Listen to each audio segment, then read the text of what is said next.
இன்னைக்கு நம்ம பார்க்க போற topic Shakespeare his life and times or what we call as the age of Shakespeare.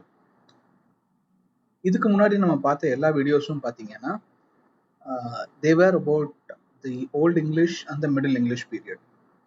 So modern English அப்படிங்கிறதுக்கான ஒரு ஸ்டார்டிங்கே வந்து பார்த்தீங்கன்னா வில்லியம் ஷேக்ஸ்பியரோட பீரியட்ல தான் வருது. As said earlier, I just want to you people to remember one thing, that is political stability is directly proportional to literary production. எந்த ஒரு கண்ட்ரி பொலிட்டிக்கலி ஸ்டேபிளா இருக்கோ அந்த கண்ட்ரியோட லிட்ரேச்சர், ஆர்ட்ஸ், ஆர்கிடெக்சர் வந்து ரொம்ப சிறப்பா இருக்கும். இது irrespective of any country, whether it be Europe, Asia, India, எந்த டைம் வேணா எடுத்து பாருங்க. இந்தியாவில் முகல் பேர்லயே வந்து பாத்தீங்கன்னா ஷாஜஹானோட பேர்ல முகலம் பேர் வாஸ் அட் த பீக். அக்பரோட பீரியட்ல கூட நிறைய வார்ஸ் இருக்கும், பட் ஷாஜஹானோட பீரியட் வந்து பாத்தீங்க அப்படின்னா it was completely war free. அதனால அதிகமான ஆர்கிடெக்சர் வந்து பாத்தீங்கன்னா ஷாஜஹானால கட்ட முடிஞ்சது. இதுக்கு முக்கியமான காரணம் he could focus his energies and wealth on something else apart from war because there was no war. அதே மாதிரி 1588ல we had Spanish Armada. I think we have discussed it earlier. Spanish Armada க்கு அப்புறம் Spain lost its supremacy, or what you call as the naval supremacy. Spain is no more a superpower. England is the superpower. So Queen Elizabeth தான் வந்து பாத்தீங்கன்னா she was called as the Fairy Queen, and in fact Fairy Queenங்கிற ஒரு எபிக்கு கூட queen எலிசபெத்தை base பண்ணி தான் எழுதியிருப்பாங்க. அதில் அவங்களோட பேர் என்ன, the character of Queen Elizabeth, the character which symbolized Queen Elizabeth in the Fairy Queen. அது என்னங்கிறத chat boxல டைப் பண்ணுங்க. ஓகே, இப்போ நம்ம பார்க்க போறது தி எலிசபெத்தன் ஏஜ். லாஸ்ட் வீடியோல வந்து நம்ம university wits and of course Edmund ஸ்பென்சரை பத்தி பார்த்தோம். அவங்க வந்து beginning of what you call as the Elizabethan age. But Elizabethan ஏஜோட பிரைமரி அட்ராக்ஷனே வந்து பாத்தீங்க அப்படின்னா 18th செஞ்சுரி வரைக்கும் ஷேக்ஸ்பியர் கிடையாது, இட் வாஸ் பென் ஜான்சன். ஆனா 18th செஞ்சுரிக்கு அப்புறம் வந்து எல்லா ஆத்தர்ஸும் கிரிட்டிக்ஸும் வந்து பாத்தீங்கன்னா ஷேக்ஸ்பியரை ஃபோக்கஸ் பண்ணி they started to spread Shakespeare like he was Christ. இந்த மாதிரி தான் நடந்துச்சு.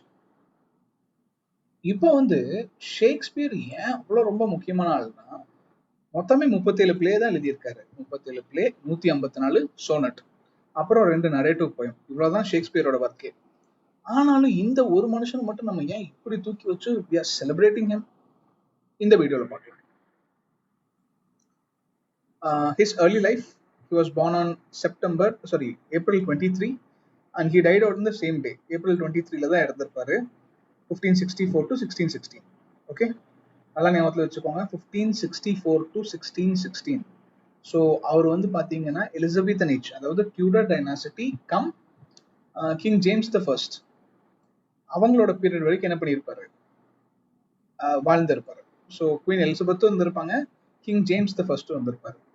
இவங்க ரெண்டு பேர்த்தோட பீரியட்லயும் யார் இருப்பாரு, ஷேக்ஸ்பியர். இவர் பிறந்த இடம் உங்களுக்கு நல்லா தெரியும், ஸ்ட்ராட்ஃபோர்ட் அப்பான் அவன். he was also called as the Bard of Avon. அப்புறம் he was the third of 8 children. His parents were John and Mary Arden. அதுக்கடுத்து Shakespeare, like his mom was from a very great family, but she married a very simple man. அதனால என்னாச்சுன்னா நிறைய family issues. So ஷேக்ஸ்பியர்னால நிறைய படிச்சிருக்க முடியாது. இதுதான் வந்து அவன்கிற அந்த ரிவர், அவன்கிற இந்த ஸ்ட்ராட்ஃபோர்ட் அப்பான் அவன் அப்படிங்கிறாங்கல்ல, ஸ்ட்ராட்ஃபோர்ட் ஆன் அவன், அந்த மேப். ஷேக்ஸ்பியர் வந்து நம்ம படிக்கிறதுக்கான மெயின் ரீசன், அதனால வந்து கிராமர் ஸ்கூலுக்கு மட்டும்தான் போயிருப்பாரு. ரொம்ப பேசிக்கான ஒரு education with very minimal education, saying not more than class 5, அவ்வளோதான் படிச்சிருப்பாரு. ஆனாலும் அந்த ஒரு மனுஷனால இன்னைக்கு ஒரு பெரிய டிபார்ட்மெண்ட்டே இருக்கு. கிட்டத்தட்ட நம்ம எல்லாருமே இந்த BEO எக்ஸாமுக்கு படிக்கிறதாகட்டும், இல்லை நெட் எக்ஸாமு, செட்டு, எது படிச்சீங்கனாலும் சரி, டிஆர்பி, இங்கிலீஷ் டிபார்ட்மெண்ட், இங்கிலீஷ் லிட்ரேச்சருங்கிற ஒரு ஃபேக்கல்ட்டியை தனியாக கொண்டு வந்ததுக்கு ஒரு ஸ்ட்ராங்கான ஃபேக்டர் இங்கிலீஷ் லிட்ரேச்சர் ஸ்ட்ராங்காக இருந்தது தான். இந்த இங்கிலீஷ் லிட்ரேச்சருக்கு கிட்டத்தட்ட ஒரு 10,000 வேர்ட்ஸை வெக்காபுலரி, இங்கிலீஷ் வெக்காபுலரியில் வந்து ஏற்றி விட்ட பெருமையா இருக்கு ஷேக்ஸ்பியருக்கு தான். ஓல்டு இங்கிலீஷ்ல வந்து இங்கிலீஷுங்கிற ஒரு லாங்குவேஜை உருவாக்குனது சாசர் அப்படின்னா, அந்த இங்கிலீஷ்க்கு உயிர் கொடுத்து வொக்காபுலரியை ஃபுல்லா எனர்ஜைஸ் பண்ணி பூஸ்டப் பண்ணது யார் அப்படின்னா 2 பேர். ஒன்னு வந்து வில்லியம் ஷேக்ஸ்பியர், இன்னொன்னு வந்து ஜான் மில்டன். ஸோ இன்னைக்கும் நம்ம யூஸ் பண்ற பல ஃப்ரேசஸ், தெரிஞ்சோ தெரியாமையோ டே டு டே லைஃப்ல நம்ம யூஸ் பண்ணிட்டு இருக்க பல ஃப்ரேசஸ் வில்லியம் ஷேக்ஸ்பியர் கிட்ட இருந்து தான் வந்துச்சு.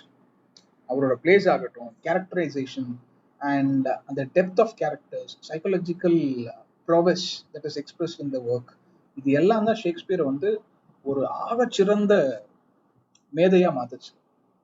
இவர் வந்து என்ன சொல்றது, ஆல்ரவுண்ட் பர்சனாலிட்டி. ஏன்னா அவருக்கு இருந்த அந்த எக்ஸ்பீரியன்ஸ் குளோப் தியேட்டர்ல இருந்து அவர் he started from scratch. So அதனால அந்த தியேட்டர்ல இருக்கக்கூடிய எல்லா ஃபெசிலிட்டிஸும் அவருக்கு இன்னும் தெரியும். ஸோ அஸ் அ ட்ராமாட்டிஸ்டா அவர் கதை எழுதும்போது அந்த கதாசிரியர், அவர் நாடக ஆசிரியரா அவருக்கு வந்து பாத்தீங்கன்னா அது ரொம்பவே ஒரு பூஸ்டப்பா இருந்துச்சு. இவர் எல்லா விஷயத்தையுமே வந்து ரொம்ப ரியலிஸ்டிக்கா பண்ணியிருப்பாரு. அவரோட கேரக்டர்ஸே ஆகட்டும், உண்மையான ராஜாக்களோட ஸ்டோரி எடுத்து கொஞ்சம் இப்படி அப்படின்னு மாத்தி எழுதியிருப்பாரு. மக்கள் ரசிக்கிற மாதிரி அதை மாத்தி எழுதியிருப்பாரு. Art for art sake as well as art for people sake. இந்த ரெண்டுமே வந்து ஷேக்ஸ்பியரோட ஒர்க்ஸ்ல நல்லா பின்னி பிணைஞ்சிருக்கும். அந்த பெர்ஃபெக்ட் காம்போனால தான் வந்து பாத்தீங்கன்னா he was a super success. So இப்போ நம்ம கண்ணு முன்னாடி இருக்கிறது வந்து பாத்தீங்கன்னா we have these few phrases, these are idioms or whatever it is, phrases or idioms. இது எல்லாமே வந்து பாத்தீங்கன்னா ஷேக்ஸ்பியரோட டிராமாஸ்ல இருந்து, போயம்ஸ்ல இருந்து நம்ம எடுத்தது தான். லாஃபிங் ஸ்டாக், அண்ட் ஐசோர் அப்படின்னா கண்ணில் முள்ளு குத்துனா தான் இந்த ஃபிளஷ் அப்படின்னாங்க ஐசோர். லாஃபிங் ஸ்டாக் அப்படின்னா டோன்ட் மேக் மீ அ லாஃபிங் ஸ்டாக் அப்படின்னாங்க. நீங்க if you're at the end of someone's jokes, உங்களை வச்சு யாராவது கலாய்க்கிறாங்கன்னு வச்சுக்கோங்க, then you will be a லாஃபிங் ஸ்டாக். நம்ம பண்ண ஏதோ ஒரு விஷயத்துக்காக லாஃபிங் ஸ்டாக்கா இருக்கீங்க. Send me packing, without rhyme or reason, இது எல்லாமே வந்து பாத்தீங்க அப்படின்னா ஷேக்ஸ்பியரோட கான்ட்ரிபியூஷன் தான். In a pickle, it's Greek to me. It's Greek to Meena I couldn't understand anything. நீ பேசுனது எதுவுமே எனக்கு புரியல. இப்போ நான் வந்து உங்ககிட்ட ஃபுல்லா 1 மணி நேரம் லெக்சர் கொடுத்துட்டு, இல்லப்பா புரிஞ்சுதா என்ன sir, it's Greek to me அப்படின்னு சொல்லிட்டு போயிடுறீங்க. இட்ஸ் கிரீக் டு மீ அப்படின்னா சார் எனக்கு நீங்க சொன்னது எதுவுமே புரியலங்கிறத அவ்வளவு பாசிட்டிவா சொல்றது. And too much of a good thing etcetera. இது எல்லாமே வந்து பாத்தீங்கன்னா ஷேக்ஸ்பியரோட கான்ட்ரிபியூஷன். ஸோ இப்போ அவரோட லைஃப்பை பார்க்கலாம். எந்த ஒரு பிலாசபர் ஆகட்டும், இல்லை லிட்ரேச்சர்ல இருக்கக்கூடிய ஒரு பெரிய பர்சனாலிட்டி ஆகட்டும், அவங்களோட life and production, literary production I mean, என்னை பொறுத்தளவுக்கு லிட்ரேச்சரும் ஒரு கமாடிட்டி தான். எஸ்பெஷலி அந்த லிட்ரரி ப்ரொடக்ஷனுக்கு வந்து இன்ஸ்பிரேஷன் ரொம்ப முக்கியம். அந்த இன்ஸ்பிரேஷனுக்கு ஃபார் எக்ஸாம்பிள் மொழி படத்துல கூட இவர் என்ன பயங்கரமா சொல்லியிருப்பாரு, பிருத்திவிராஜ், என்னை கல்யாணம் பண்ணிக்க வேண்டிய பொண்ணுக்கு வந்து இசையை தெரிஞ்சிருக்கணும்னு அவசியம் கிடையாது, எனக்கு வந்து இசையை ரொம்ப பிடிக்கும், என் ஒய்ஃப் வந்து என் இசைக்கு ஒரு நல்ல இன்ஸ்பிரேஷனா இருந்தா மட்டும் போதும், அவளுக்கு இசை தெரிஞ்சிருக்கணுங்கிற அவசியமே கிடையாது அப்படின்பாரு. அதே மாதிரி எந்த ஒரு பெரிய ஆத்தர் வேணாலும் எடுத்து பாருங்க, கீட்ஸ் ஆகட்டும், ஷெல்லி ஆகட்டும், இல்ல வேர்ட்ஸ்வர்த் ஆகட்டும், வில்லியம் ஷேக்ஸ்பியர் ஆகட்டும், ஏன் சாக்ரட்டிஸ் கூட எடுத்துக்கோங்க, அவங்களோட ஃபேமிலி மெம்பர்ஸோட ஒரு தாக்கம் வந்து அவங்களோட ஒர்க்ல எங்காவது ஒரு இடத்துல it will be visible. So இவரோட பெட்டர் ஹாஃப் யார் அப்படின்னா ஆனி ஹாத்வே. ஸோ இவங்களுக்கு வந்து மேரேஜ் வந்து 1582 நடந்துச்சு. தலைவர் இப்போ 18 வயசு, மேஜர். அந்த அம்மாவுக்கு 26 வயசு, 8 வருஷம் பெரியவங்க. She was pregnant at the time of marriage and they had the twins, Judith and Hamlet. மொத்தம் 3 குழந்தைங்க, ஜுடித் அண்ட் ஹாம்லெட். ஹாம்லெட்டுங்கிற பையன். அந்த ஹாம்லெட் வந்து ஒரு விஷஜுரத்தால 11 வயசுலயோ 12 வயசுலயோ இறந்துருவாரு. அந்த ஹாம்லெட்டை பேஸ் பண்ணி தான் ஹாம்லெட் எழுதியிருப்பாரு. ஹாம்நெட், என்இடி பதிலா கொஞ்சம் மாத்தி எல்இடி, ஹாம்லெட் அப்படின்னு எழுதியிருப்பாரு அப்படின்னு கூட சொல்லுவாங்க. So you know very well, he is a well known sonneteer, a poet, 2 narrative poems, and he's a playwright too. He was an actor, etc. As luck would have it, good riddance, dead as a doornail, foul play, இதெல்லாமே வந்து again அவருடைய works, contribution. நடுவில் இந்த மாதிரி idioms and phrases-உம் இந்த ப்ரெசன்டேஷன்ல பார்ப்பீங்க. இது ஆனி ஹாத்தவேஸ் cottage. அவங்க இந்த வீட்டில் தான் இருந்தாங்க. இன்ஃபேக்ட் அவங்களோட லவ் ஸ்டோரி இங்கே தான் மோஸ்ட்லி நடந்துச்சு. 1590s, Elizabethan age, queen Elizabeth first ruled. இவங்க தான் குவீன் எலிசபெத், கல்யாணம் ஆகாத இளவரசி. ஸோ இவங்களை வந்து விர்ஜின் குவீன் அப்படிம்பாங்க. விர்ஜின் அப்படின்னா கன்னி அரசி அப்படின்னு அர்த்தம். ஸோ இவங்க வந்து இங்கிலாந்துடைய ஒரு பெரிய மகாராணி, குயின் விக்டோரியாவுக்கு முன்னாடி பெரிய ராணி யாருன்னா குயின் எலிசபெத் ஃபர்ஸ்ட். இப்போ ரீசெண்டாக இறந்தாங்களே இங்கிலாந்து மகாராணி, அவங்க வந்து எலிசபெத் செகண்ட். சரிங்களா? So English explorers were crossing the ocean to the new world. So you know very well, இந்த டைம் வந்து பார்த்தீங்கன்னா England was slowly coming at the pedestal of powers in Europe. So seafaring was one of the most important activity. அதாவது கடல் கடந்து வாணிபம் ஆகட்டும், இல்லை கடல் கடந்து exploration, discovery of new sea routes and even English East India Company கூட இவங்க தான் சைன் பண்ணியிருப்பாங்க. இவங்க போட்ட கடைசி சைன் இன்ஃபேக்ட் வந்து இங்கிலீஷ் ஈஸ்ட் இந்தியா கம்பெனியை ஸ்டார்ட் பண்ணுறதுக்கான அந்த charter of English East India Company was sign by Queen Elizabeth first. அதுக்கடுத்து அவங்க இறந்துருவாங்க 1601. 1600 டிசம்பர்ல என்னமோ அவங்க வந்து சைன் பண்ணுவாங்க. சைன் பண்ணிட்டு இறந்துருவாங்க.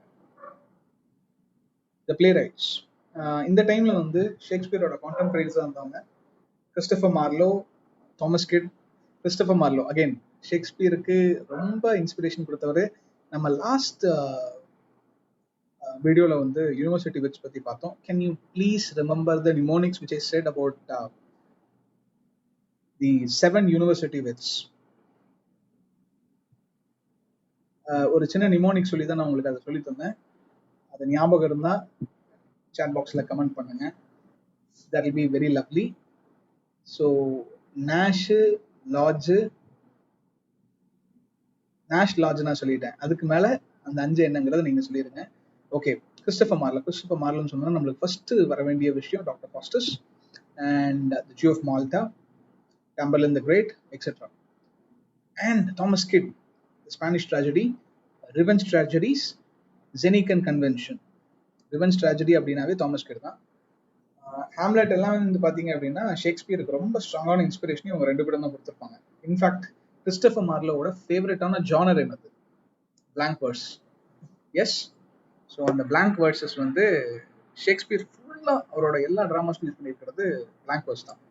அதை வந்து யாரு பண்ணியிருப்பா அப்படின்னா ஷேக்ஸ்பியர் வந்து அப்படியே அடாப்ட் பண்ணி அவரோட வந்திருப்பாரு. அதை வந்து கிறிஸ்டோபர் மார்லோ கிட்ட இருந்து தான் அவர் இன்ஸ்பயர் பண்ணியிருப்பாரு. Christopher Marlowe died at a very young age because of his involvement in spy activities or espionage. Next, அந்த டைம்ல அதாவது எலிசபெத்தன் பீரியட்ல இருந்த 4 theatres, the theatre which was built in 1576. And இன்னொரு முக்கியமான விஷயம் நல்லா ஞாபகத்துல வச்சுக்கோங்க, theatre was actually against the Roman Catholics. Roman கேத்தலிக்ஸோட ஸ்ட்ராங்கான பிலீஃப் என்னன்னா தியேட்டர்ஸ் இருந்துச்சு அப்படின்னாவே என்ன ஆயிடும், நாடு வந்து கெட்டு போயிடும் அப்படிம்பாங்க. இன்னைக்கு கூட ரோமன் கேத்தலிக்ஸ்ல பாத்தீங்க அப்படின்னா எனக்கு டக்குன்னு இமீடியட்டா ஸ்ட்ரைக் ஆகுறது என்னன்னா, வினை தாண்டி வருவாயா படத்துல வந்து த்ரிஷா வருவாங்க. ஷீ இஸ் ரோமன் கேத்தலிக் அப்படின்னு தான் நினைக்கிறேன் அந்த மூவில. அண்ட் ஷீ சேஸ், நான் வந்து என் வாழ்க்கையில் 4 மூவியோ 5 மூவிக்குள்ளதான் படம் பார்த்திருக்கேன் அப்படின்னு சொல்லுவாங்க. பார்த்திருக்கீங்களா? So I'm not trying to bring in religion, but அந்த ரிலீஜனை பொறுத்த அளவுக்கு சினிமா அப்படிங்கிறது, சினிமா இல்லை இந்த கேலி கூத்து எல்லாமே வந்து பார்த்தீங்க அப்படின்னா மனுஷங்களை வந்து நல்ல வழியிலேருந்து கெட்ட வழி கொண்டு போறது அப்படின்னு ஒரு ஸ்ட்ராங்கான நம்பிக்கை. இப்போ த டிசல்யூஷன் ஆஃப் மொனாஸ்ட்ரிஸ் ஞாபகப்படுத்திக்கோங்க. ஹென்ரி த டியூடர் டைனாஸ்டியில் ஹென்ரி தி 8th அவர் என்ன பண்ணுவாரு? ஹென்ரி தி 8th வந்து சிம்பிளா ஒரு விஷயம் பண்ணிடுவாரு.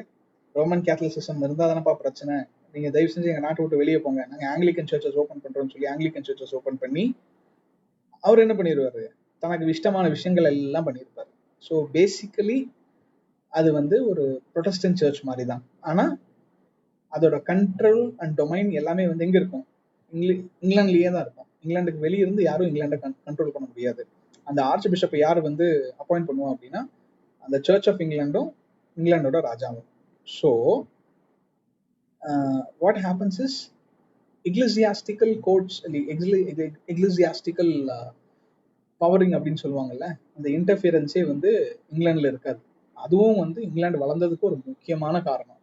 இதே யூரோப்பெல்லாம் பார்த்தீங்கன்னா இந்த very first lecture I said France was the cultural capital and Italy was the arts capital, arts and architecture, அதுக்கு கேபிட்டல் வந்து இட்லி அப்படின்னு நான் சொல்லியிருந்தேன். ஆனா இது வந்து ரெனசான்ஸ்ல ஃபர்ஸ்ட் ரெனசான்ஸ் ஸ்டார்ட் ஆனதே வந்து பாத்தீங்கன்னா சென்ட்ரல் யூரோப்ல தான்.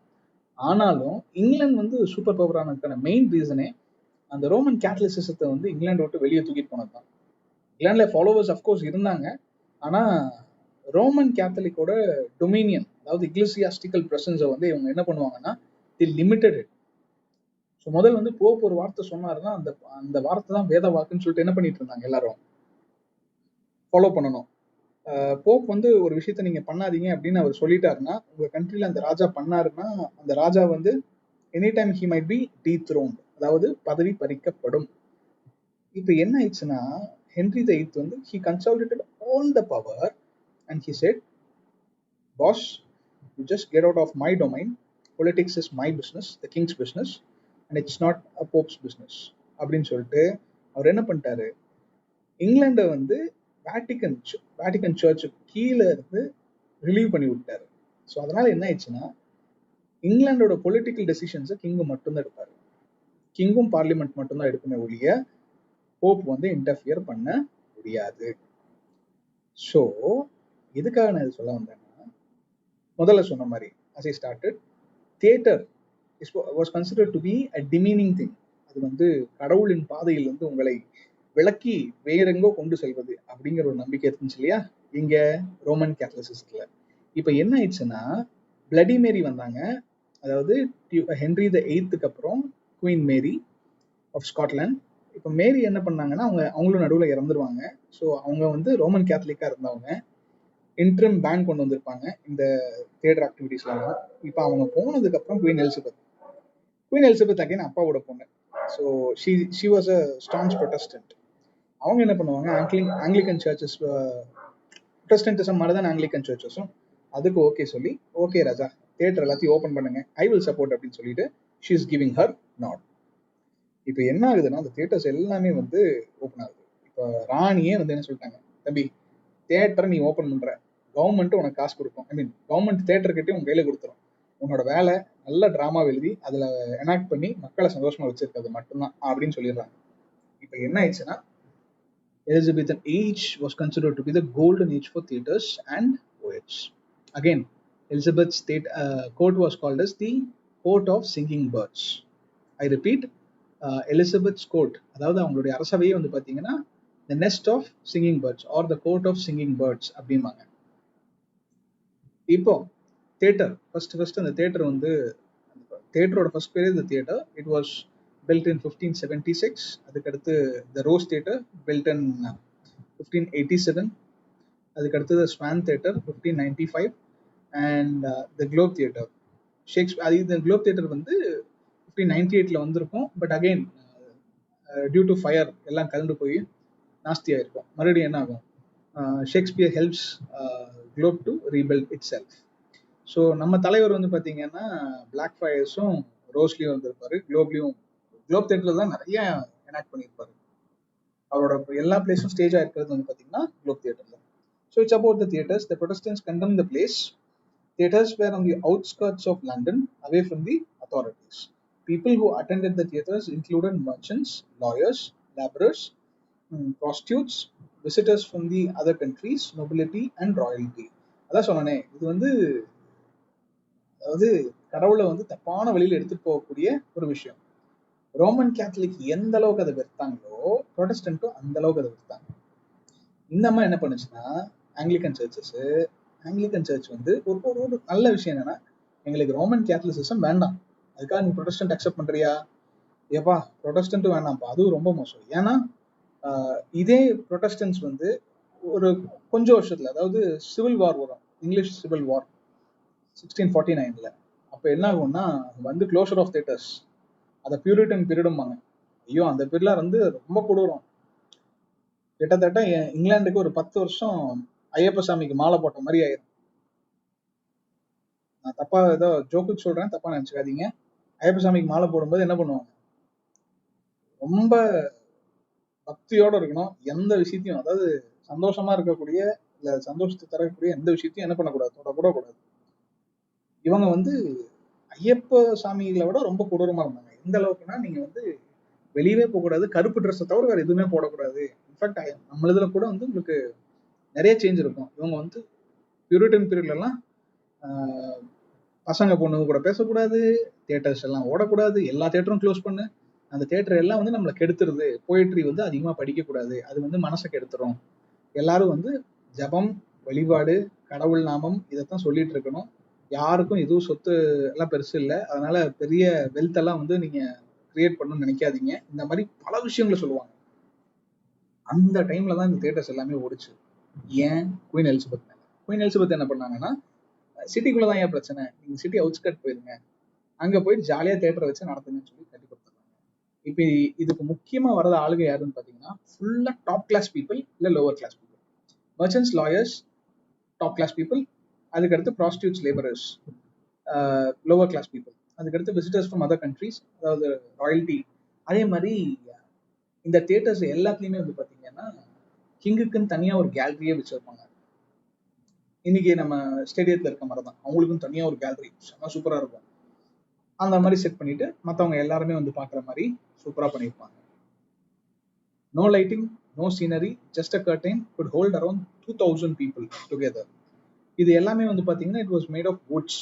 அதனாலதான் என்ன ஆயிரும்னா, ஒரு தடவை குளோப் தியேட்டர்ல ஃபயர் வரும், அவங்களால கண்ட்ரோலே பண்ண முடியாம போயிடும். அப்ப என்ன ஆகும்னா, லைக் அதான் வுட்டாச்சு, எல்லாம் பத்தி எரிஞ்சு ஃபுல்லா காலி ஆயிடும். Most expensive seats were directly behind the stage.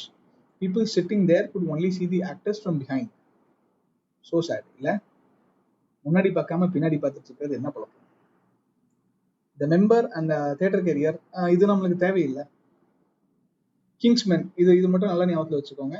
கிங்ஸ்மென் வந்து பாத்தீங்க அப்படின்னா, கிங் ஜேம்ஸ் த ஃபர்ஸ்டோட குரூப். கிட்டத்தட்ட என்ன சொல்றது, நம்ம ஊர்ல ப்ரொடக்ஷன் கம்பெனி ஆரம்பிக்கிற மாதிரி அவங்க என்ன பண்ணுவாரு, இவர் வந்து கிங் ஜேம்ஸ் த ஃபர்ஸ்ட் வந்து நிறைய விஷயம் பண்ணியிருப்பாரு. அதுல முக்கியமான ஒரு விஷயம் த கிங்ஸ்மென் அப்படிங்கிற இந்த தியேட்டர், குளோப் தியேட்டர் தான் கிங்ஸ்மெனா மாறி இருக்கும் ஜேம்ஸ் ஒன்னோட பேட்ரனேஜ் கீழே. அண்ட் ஆல்சோ இதுவும் நல்லா ஞாபகத்தில் வச்சுக்கோங்க, 1611 இந்த ஜேம்ஸ் த ஃபர்ஸ்ட்ங்கும் போதே 1611 வந்து என்ன பண்ணோம் ஞாபகத்தில் வச்சுக்கணும். எதுக்காக அப்படின்னு நீங்க கண்டுபிடிச்சிட்டீங்கன்னா இந்த தடவை டிஆர்பி உங்களுக்கு தான்.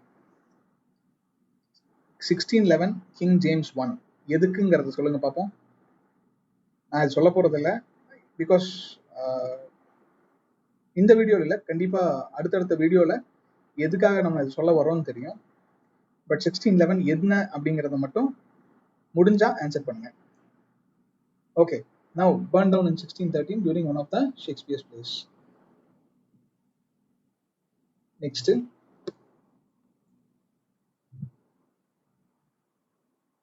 the rebuilt Globe Theatre. இன்னைக்கும் வந்து இந்த குளோப் தியேட்டர் வந்து என்னவா இருக்குன்னா அங்க இருக்கு, நீங்க போய் தாராளமா அதை விசிட் பண்ணலாம். ஆனா என்னன்னா உள்ள போட்டோ எடுக்க விட மாட்டாங்க.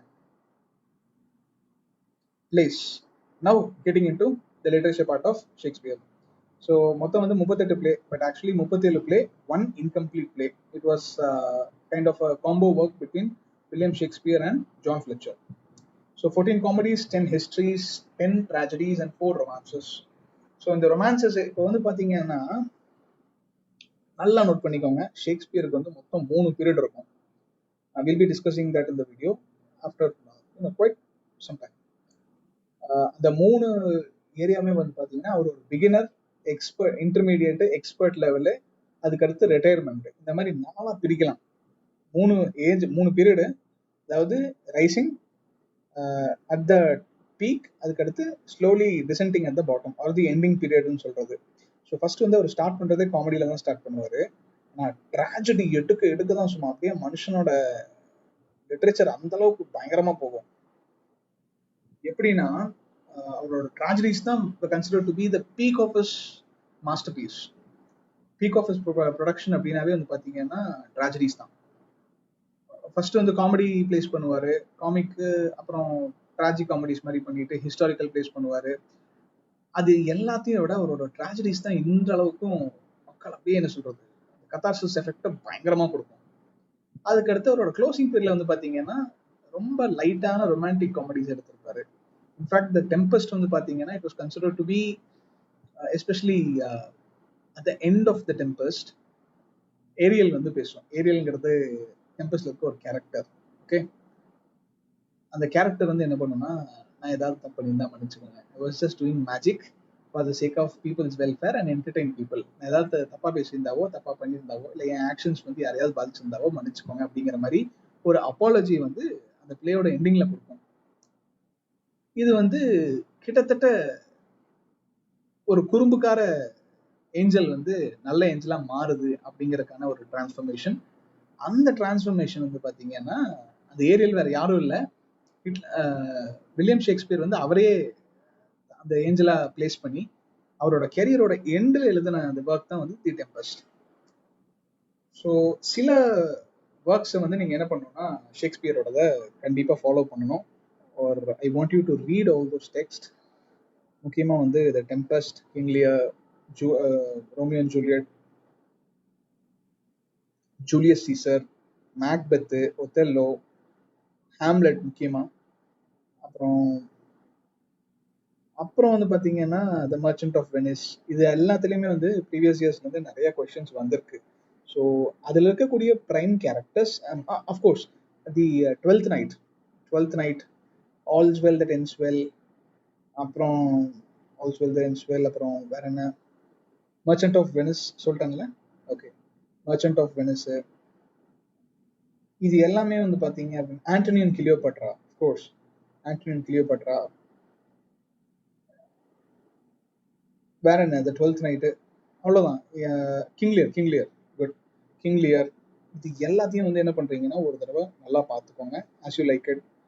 ஏன்னா இந்த ஒரு பர்டிகுலர் 10 to 12 பிளேஸ்ல இருந்தா வந்து ஏதாச்சும் ஒரு கேரக்டரை கண்டிப்பா கேட்பாங்க. இப்போ பக்குங்கிற ஒரு கேரக்டர் வரும். இதெல்லாமே சூப்பர் நேச்சுரல் எலிமெண்ட்ஸ். பக்கு, ஏரியல் அப்படிங்கிறது இதெல்லாம் எந்தெந்த பிளேல வருதுன்னு பாருங்க. ஒவ்வொரு காமெடியனும் வந்து எந்த பிளேல, காமெடியன் எந்த பிளேல வந்து வராரு, எந்த பிளேல வந்து ஹீரோ, ஃபார் எக்ஸாம்பிள் டசானியோ அப்படிங்கிற கேரக்டர் வந்து எந்த பிளேல ஹீரோவோட ஃப்ரெண்டா வரும்.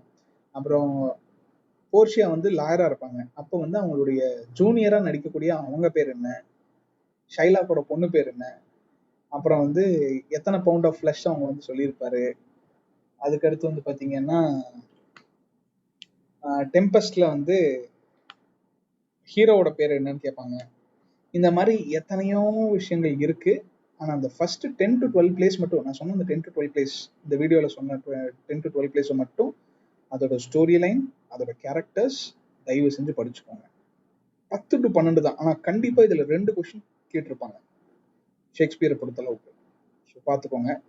அப்புறம் பொய்டிக் லைன்ஸ் கொஞ்சம் கொடுத்து கேட்பாங்க. சோனட்ல இருந்து மேபி 1 or 2 கொஸ்டின்ஸ் வந்து வரும். 154 sonnets, numerous other poems. Shakespeare's language. Shakespeare did not write in Old English. Old English language Beowulf. நான் தான் சொன்னேன். இது வந்து ஃபர்ஸ்ட் இன்ஸ்டன்ஸ்ன்னு பார்த்தீங்கன்னா Beowulf தான். We didn't even have an account of the author of Beowulf. அதுக்கடுத்து என்ன ஆகுதுன்னா Beowulf வந்து முடிஞ்சிருது. அது ஓல்டு இங்கிலீஷ் போயிட்டு நமக்கு எதுவும் புரியல. இருந்தாலும் சரி இங்கிலீஷ்ல ஃபர்ஸ்ட் ஒர்க் நம்ம வச்சுக்கிறோம். இங்கிலீஷ்ங்கிற ஒரு லாங்குவேஜை ப்ராப்பரா ஒரு டைலக்ட், ஈஸ்ட் மிட்லண்ட் டைலக்ட். யாரோடது? ஈஸ்ட் மிட்லண்டா வெஸ்ட் மிட்லண்டா? அதை நீங்க தான் பார்த்துக்கணும். East Midland dialect or West Midland dialect, எந்த டைலக்டை வந்து சாசர் அதிகமாக யூஸ் பண்ணாரு? He popularized that particular dialect and that was considered to be Middle English or kind of the modern English, the dawn of modern English அப்படிம்பாங்க. dawnனா DON இல்லை, DAWN, விடியல். விடியல்னு சொன்னதான் எனக்கு ஞாபகத்துக்கு வந்துச்சு. எங்க தமிழ்நாடு பத்தி இல்லை, விடிவெள்ளி அப்படிம்பாங்க. Who was the morning star of Reformation? Morning star of Reformation. Who is that?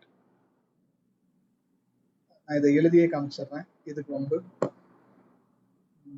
Morning spelling தெரியும் உங்களுக்கு. ஸோ மார்னிங் மட்டும் எழுதிக்கிறேன். Morning star of STAR star.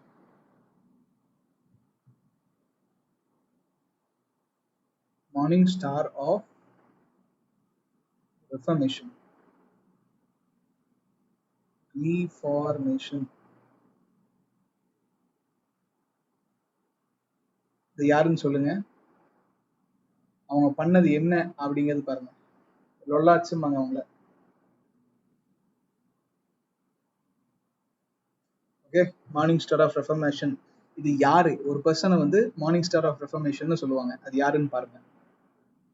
Okay, இப்போ வந்து சாசர் முடிஞ்சுதான். சாசர் முடிஞ்சோம்னா எட்மண்ட் ஸ்பென்சர் என்ன பண்ணுவாரு? இன்னும் சாசரை வந்து சாசர் கொடுத்து பெரிய போயிட் அப்படின்னா எட்மண்ட் ஸ்பென்சரை தான் சொல்லுவாங்க. ஸ்பென்சருக்கு அடுத்து ஷேக்ஸ்பியர். ஸோ ஷேக்ஸ்பியர் வந்து மாடர்ன் இங்கிலீஷ்க்கு ஒரு ஸ்ட்ராங்கான பில்லர் கொடுத்துருப்பாரு. எந்த ஒரு லாங்குவேஜுக்கும் வந்து பார்த்தீங்கன்னா கிராமரை விட ரொம்ப முக்கியம் வொக்காபுலரி தான். 100 வார்த்தை தெரிஞ்சா போதும், கிராமரை ஈஸ்வாஸ் போட்டே நீங்க முடிச்சிடலாம். தலைவர் 10,000 வார்த்தை என்ன பண்ணியிருப்பாரு, இங்கிலீஷுக்கு வந்து தர பார்த்திருப்பாரு.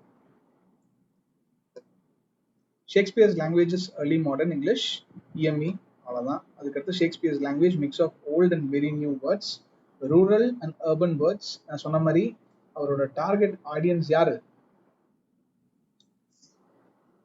இவரோட டார்கெட் ஆடியன்ஸ் யாருங்கிறத நல்லா நோட் பண்ணிக்கோங்க.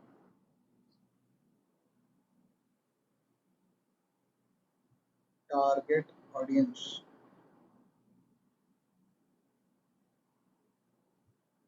மெத்த படித்த மேதாவிகள். அதாவது நம்ம இதெல்லாம் வந்து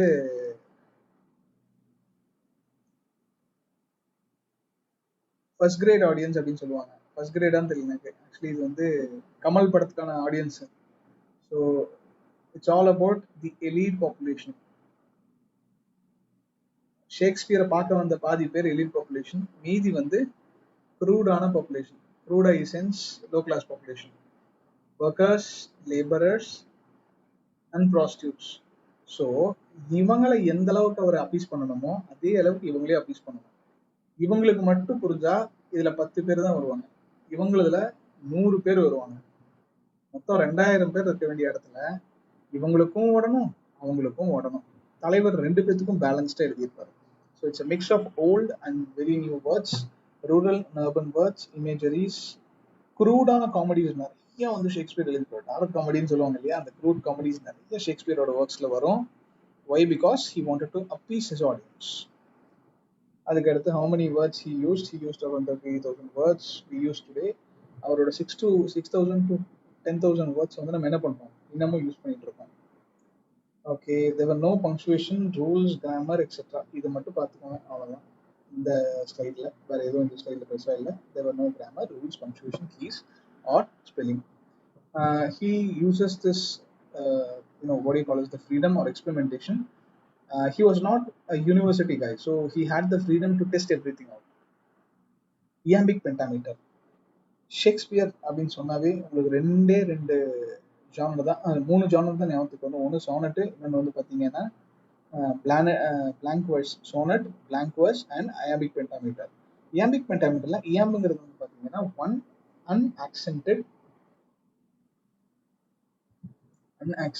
unstressed syllable with one accented syllable. So இது எப்படி அப்படின்னா, ஒன்று வந்து அன்ஸ்ட்ரெஸ்டா இருக்கும், ரெண்டாவது வந்து ஸ்ட்ரெஸ்டா இருக்கும். ஸோ அது பார்க்கும்போதே வந்து பார்த்தீங்கன்னா ஏத்த இறக்கமா வந்துகிட்டே இருக்கும். ஸோ கிரெஸ்ட் அண்ட் ட்ரஃப் கிட்டத்தட்ட ஒரு ஹார்ட் பீட் மாதிரியே ஓடிட்டு இருக்கும். இப்போ என்னன்னா இது வந்து ஒரு கைண்ட் ஆஃப் அ சாங் பேட்டர்னை வந்து இது கொடுக்கும். ஸோ பாடுறதுக்கு நல்லா இருக்கும். பபம் பபம் பபம் பம் பம் பம் அப்படின்னு சொல்லி நம்ம பாடிட்டு இருக்கோம்ல, அந்த மாதிரி ஒரு ஹார்ட் பீட் மாதிரி இது வந்து என்ன ஆகுனா ஒரு கிரஸ்ட் ஒரு ட்ரஃப், ஒரு கிரஸ்ட் ஒரு ட்ரஃப் ஏத்த இறக்கத்தோடயே வரும். ஸோ ஒரு வார்த்தை வந்து ப்ரெஸ் பண்ணீங்கன்னா இன்னொரு வார்த்தை வந்து என்ன ஆயிடும், அன்ஸ்ட்ரெஸ்டா போயிடும். இதுதான் வந்து இயாம்பிக் பென்டாமீட்டர். பென்டானா 5, பென்டாமீட்டர்னா 5 வேர்ட்ஸ். ஓகேவா? 5 பபம்ஸ் இன் a row make one line of iambic pentameter. So 10 syllables இருக்கும். இது வந்து iambic pentameter. இதை வந்து தலைவர் அதிகமாக யூஸ் பண்ணியிருப்பாரு. எதுக்காகனா for the sonorous effect. sonorous effectனா இட் ஷுட் பி rhythmic. ஒரு ரிதமோட பாடுற மாதிரி இருக்கணும், அதே மாதிரி பேசவும் செய்யணும். இது வந்து நீங்க தமிழ் சினிமாலேயே பார்த்துருக்கலாம். தமிழ் சினிமாவில் முதல்லலாம் எம்.கே. தியாகராஜ பாகவதர் காலத்துல, கே.பி. மகாலிங்கம் அவங்கெல்லாம் இந்த காலத்துல வந்து பாத்தீங்கன்னா உங்களுக்கு வந்து பாட்டு தான், டைலாகே வந்து பாட்டு மாதிரி தான் இருக்கும். என்ன செய்தாயோ அப்படின்னு சொல்லிட்டு அவங்க என்ன பண்ணுவாங்கன்னா பாடுவாங்க. என்ன செஞ்ச அப்படின்னு கேட்கறக்கே அவங்க பாடுவாங்க. ஸோ அதுக்கப்புறம் என்னாச்சுன்னா டைலாக் வந்து போயட்ரி ஃபார்ம்ல இருந்து ப்ரோஸ் ஃபார்முக்கு வந்துச்சு. இப்போ ப்ரோஸ் ஃபார்ம்ல இருந்து நம்ம சைலண்ட் ஃபார்முக்கு சினிமா ஓடிட்டு இருக்கு. ஸோ சினிமா விட்டுருங்க, பட் ஸோ அந்த டைலாக்ஸ் எல்லாமே வந்து பார்த்தீங்கன்னா ஒரு பாட்டு பாடுற மாதிரியே தான் இருக்கும். ஆனாலும் ப்ரோஸ்ல படிக்கிறதுக்கும் நல்லா இருக்கும். That is the beauty of Shakespeare for both the elite population as well as the low class population. அதாவது அன்எஜுகேட் இல்லிட்டரேட் பீப்புளுக்கும் சரி, லிட்டரேட் பீப்புளுக்கும் சரி, people of cultured and they have good audiences, அந்த மாதிரி ஆடியன்சஸ்க்கும் இட் சஃபைசஸ். அதே மாதிரி எதுவும் படிக்கல, எனக்கு வந்து ஏதோ கொஞ்சம் நிம்மதி வேணும், ஃபுல்லாக டயர்டாக போய் அங்கங்கே சுற்றிட்டு வந்தாச்சு, நான் வந்து எனக்கு பொலிட்டிக்ஸ் பற்றியும் தெரியாது இதுவும் தெரியாது, I just want some sort of entertainment, அவ்வளோதான். அப்படிங்கிற கேஸ்க்கு என்ன பண்ணாரு இவர் வந்து, he catered the needs of people. So iambic pentameter was one of a critical success for Shakespeare and also blank verse. Okay, next, uh, why go to all the trouble?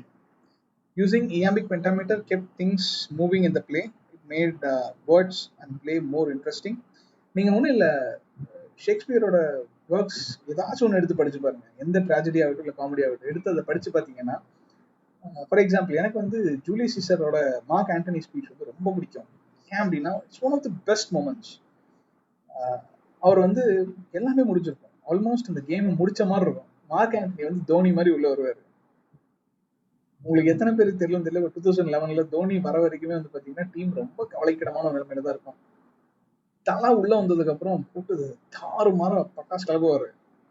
எல்லாத்தையும் முடிச்சு கடைசியில கப்பை எடுத்துட்டு வர வரைக்கும் நம்மளுக்கு கிட்டத்தட்ட தோல்வியோட வாயிலிருந்து டீமை தூக்கிட்டு வந்துட்டாரு அப்படின்னு நம்ம சொல்லுவோம்ல.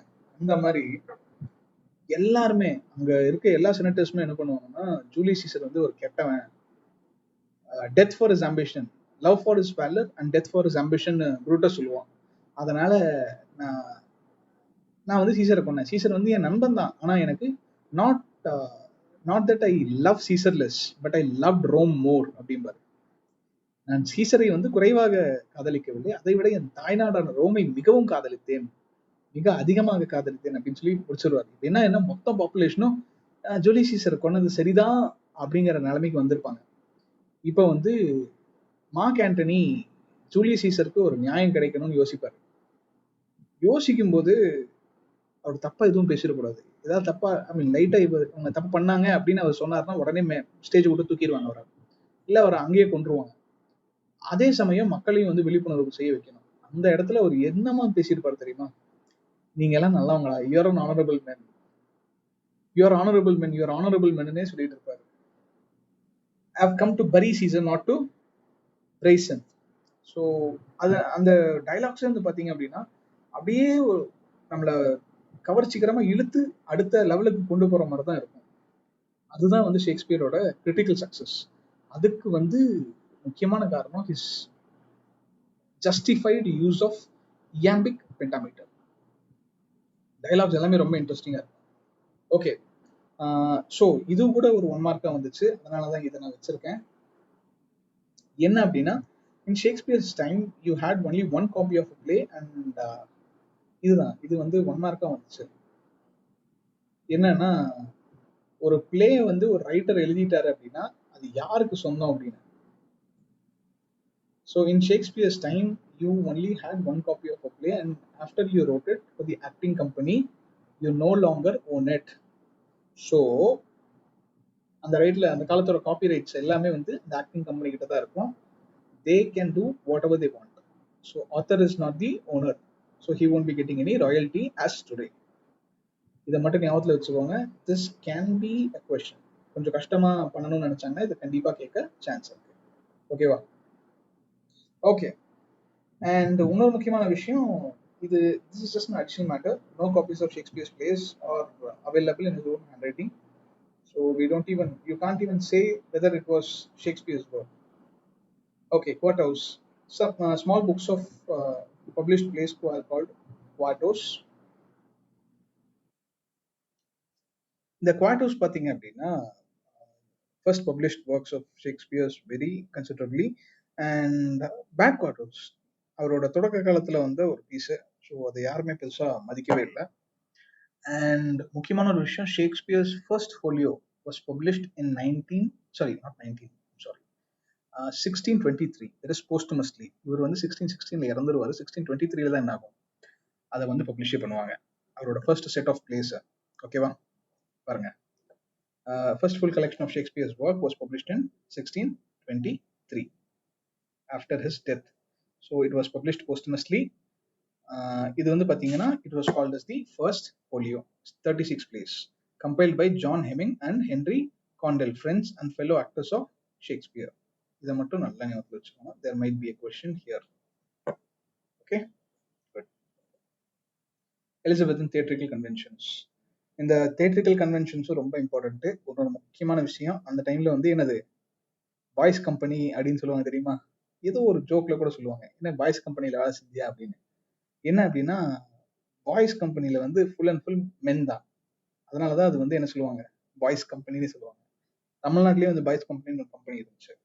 ஓகே, ஸோ என்ன ஸ்பெஷல்னா யங் மென், அதாவது அரும்பு மீசை முளைத்தவர்கள் அப்படிம்பாங்கல்ல, அட்லசன்ட் கிட்ஸ், அந்த கைஸ் தான் வந்து என்ன பண்ணுவாங்கன்னா கூப்பிட்டு ஃபீமேல் ரோல்ஸ் எல்லாத்துக்கும் விட்டுருவாங்க. முக்கியமா அந்த 12th நைட்டுக்கெல்லாம் வந்து செம காமெடியா இருக்கும். பசங்க தான் வந்து அந்த பொண்ணோட இதுவே வந்து என்ன பண்ணியிருப்பாங்க, ஆக்ட் பண்ணியிருப்பாங்க. They were considered shareholders and they owned stock or shares in the play. Text, costume, props, etc. They pay dependent on admission scales. 3 weeks to practice a new play. So theatrical conventions. A theatrical convention is a suspension of reality, no electricity, women forbidden to act on stage. அதுக்கடுத்து minimal contemporary costumes. In fact ஷேக்ஸ்பியரோட கடைசி கட்டத்துல தான் வந்து என்ன பண்ணுவாங்கன்னா அந்த மாஸ்க்குங்கிற ஒரு ஃபார்மேட்டே வரும். இன்ஃபேக்ட் மெல்டனோட காமர்ஸே வந்து பாத்தீங்கன்னா ஒரு மாஸ்க் தான்.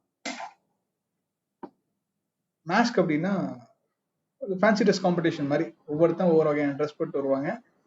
அது ஃபேன்சி ட்ரெஸ் மாதிரியே தான் இருக்கும் ஆல்மோஸ்ட். ஓகேங்களா, அதான் வந்து MASQUE மாஸ்க்னு பாங்க. ஸோ ஷேக்ஸ்பியர் வந்து கொண்டு வந்த தேட்ரிக்கல் கன்வென்ஷன் என்னன்னா soliloquy and aside.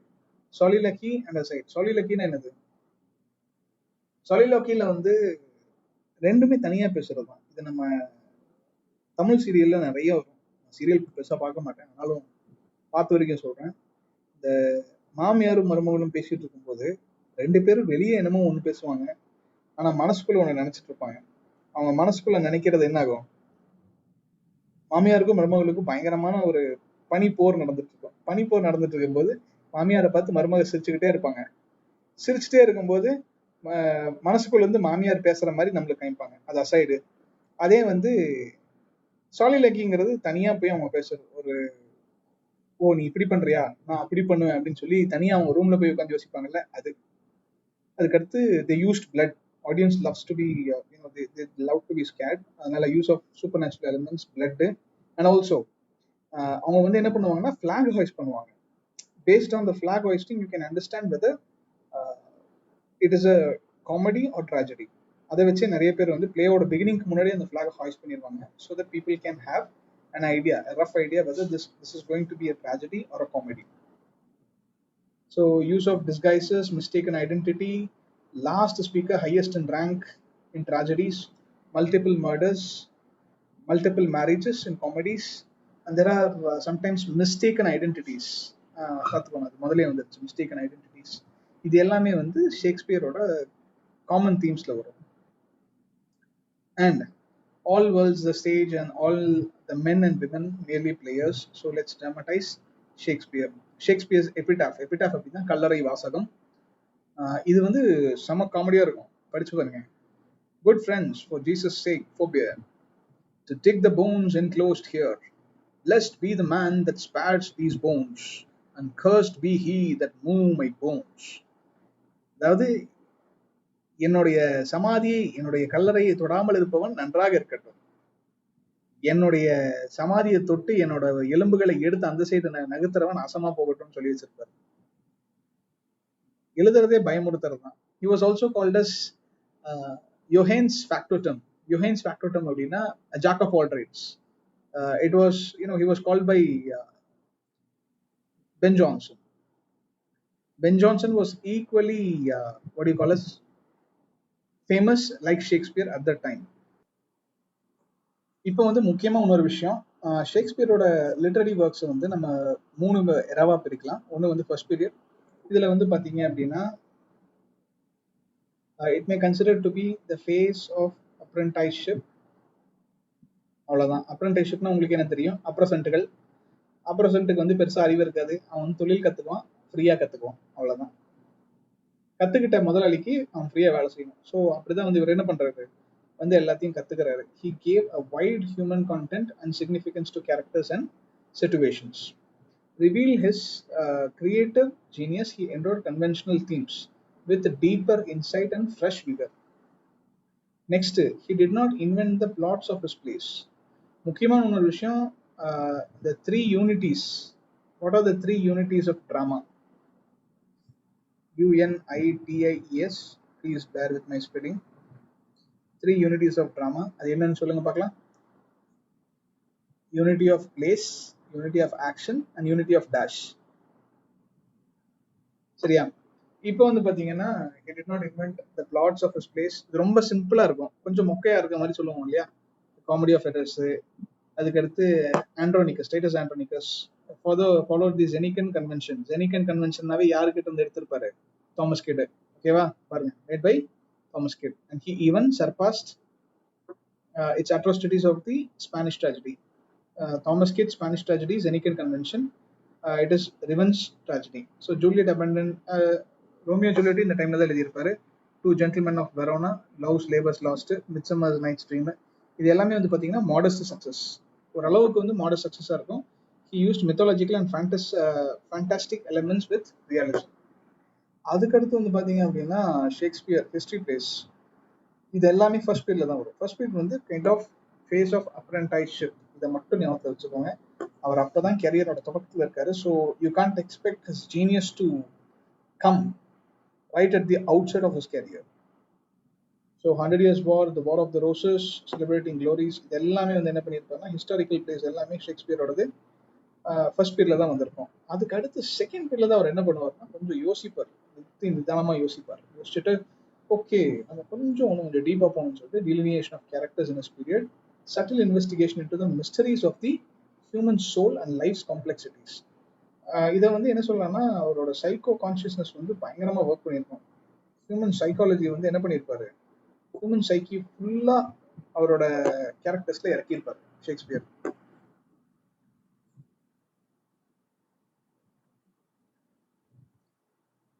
The Merchant of Venice arrives from the calculation of Italian novel called Peccagoron, and it is a very complex comedy. Okay, இப்போ வந்து பாத்தீங்க அப்படின்னா இந்த செகண்ட் பீரியட் வந்து subtle investigation of human mind, அதுக்கடுத்து Shylock வந்து வந்திருப்பாரு. So Merchant of Venice, sense of suspicion about injustice and racial prejudices, அதுக்கடுத்து poetical passages, romantic comedies with poetical passages, அதுக்கடுத்து Greek tale later by Rosalynde Thomas Lodge யாரு, one of the university wits. Subject matter of the history is not exclusively concerned in the English past but extends to the great figures of Roman history too.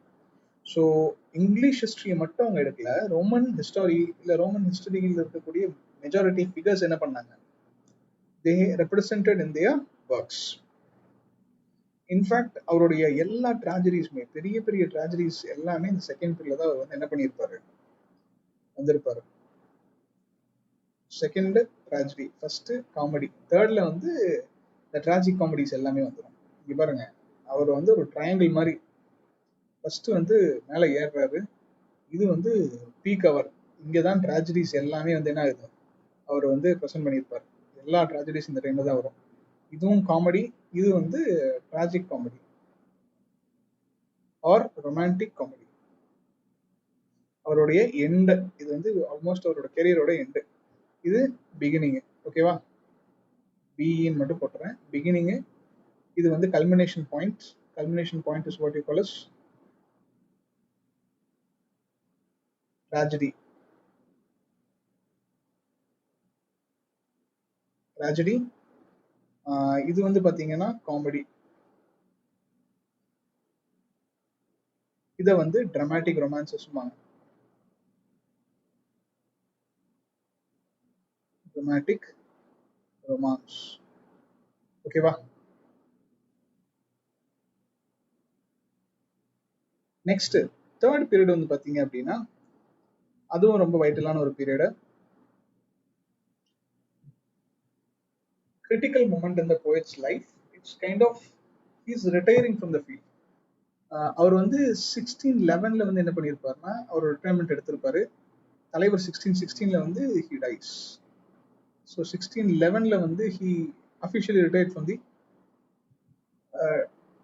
instances of drama. Great tragedies are based on the legends of Danish Hamlet, British King Lear, Scottish Macbeth. இது ஒரு முக்கியமான term, இது பார்த்துக்கோங்க. எந்த king வந்து எந்த ஒரு கேரக்டருமே, ஏன்னா எல்லாரும் இவர் வந்து இங்கிலீஷ் போயிட்டுங்கிறதுனால எல்லாரும் இங்கிலீஷ் கேரக்டர்ஸாக தான் இருப்பாங்கன்னு நினைப்பீங்க. ஒருத்தர் வந்து ஸ்காட்டிஷ் ஜெனரல், அது யாருன்னா மேக்பெத்து. இன்னொருத்தர் வந்து ஹாம்லெட். ஹாம்லெட் வந்து பார்த்தீங்கன்னா டென்மார்க்கோட பிரின்ஸ், டென்மார்க்கோட இளவரசர். கிங் லியர் வந்து பிரிட்டிஷோட இது. டைட்டஸ் ஆண்டனிகஸ் அப்புறம் ஜூலியஸ் சீசர்லாம் வந்து பார்த்தீங்கன்னா ரோமன் கிங்ஸாக இருப்பாங்க. அதெல்லாம் பார்த்துக்கோங்க. அண்ட் கிளியோபாட்ரா வந்து again she is an Egyptian queen. You know very well about her story. And Othello வந்து இதில் இருப்பார். இது he is actually from Algeria. He's a Moor. Venice வந்து இட்டலியில் இருக்கும். இது எல்லாமே வந்து அவருடைய சிக்னிஃபிகண்ட் கேரக்டர்ஸ். ஷேக்ஸ்பியரோட சிக்னிஃபிகண்ட் கேரக்டர்ஸ் கூட என்ன பண்ணலாம் சொல்லலாம். அவ்வளவுதான். இப்போதைக்கு வந்து பாத்தீங்கன்னா these are the 3 stages of his prowess, literary prowess. இது வந்து பாத்தீங்கன்னா ஷேக்ஸ்பியரோட எல்லா பிளேஸும் இருக்கும் paste on the comedies, the histories and the tragedies. இதை மட்டும் பார்த்துக்கோங்க. அதாவது எது அட்லீஸ்ட் அந்த பேசிக் டிஸ்டிங்விஷ் வந்து நம்ம பண்ண தெரியணும். பேசிக் டிஃபரன்ஸ் நம்மளுக்கு தெரியணும், எது காமெடி, எது ட்ராஜடி அண்ட் எது ஹிஸ்டரின்னு.